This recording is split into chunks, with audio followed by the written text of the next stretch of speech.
Now in chapter 62, we get more details concerning the millennial joys of restored Israel and the earth in that day. Now, you have here the yearning of the Messiah for these anticipated joys. And it is something that also ought to be in the heart of the believer. There is a grave danger of us today as believers looking for the coming of Christ to take us out of the world, to use it as an escape mechanism. People get into real difficulty, and they then want the Lord to come. I remember that when I was in seminary, maybe I've told you this, but we had a Canadian, and he was a great fella, and we liked to kid him. He didn't have much sense of humor, but we enjoyed kidding him.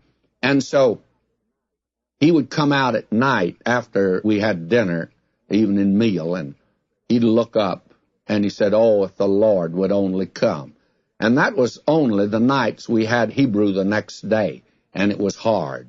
And he wanted the Lord to come that night. What he really meant was that he didn't want to study Hebrew, and he wanted the Lord to come. Now, when he graduated, he got his degree one day, and the next day, a beautiful girl came down from Canada, and they were married.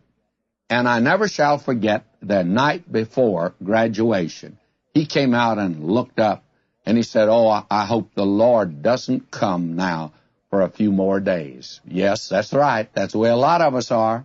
We say today we want him to come, but what we really is, we're on a hot seat down here, and we'd like to get off of it.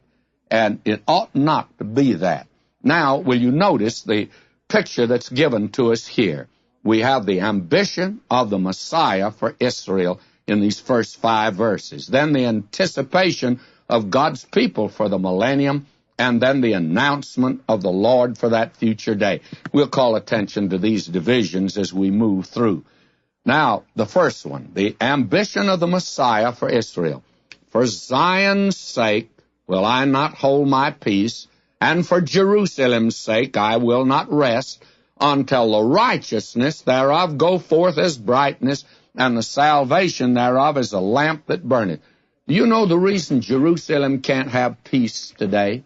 Is because there is somebody sitting yonder at God's right hand that wants to rule in that city in righteousness, and he just can't wait. And I ought not to use that term when you speak of deity, but he's just ambitious. He wants righteousness to be in that city. And you can call it the holy city if you want to, but it's anything today but holy, but it's going to be someday. Now, the zeal of Jehovah of hosts is going to perform this, and man won't make the kingdom. United Nations won't do it, that's for sure now. That's obvious. I don't think we as a nation can do it. I don't think anyone can bring peace into the world but this one here.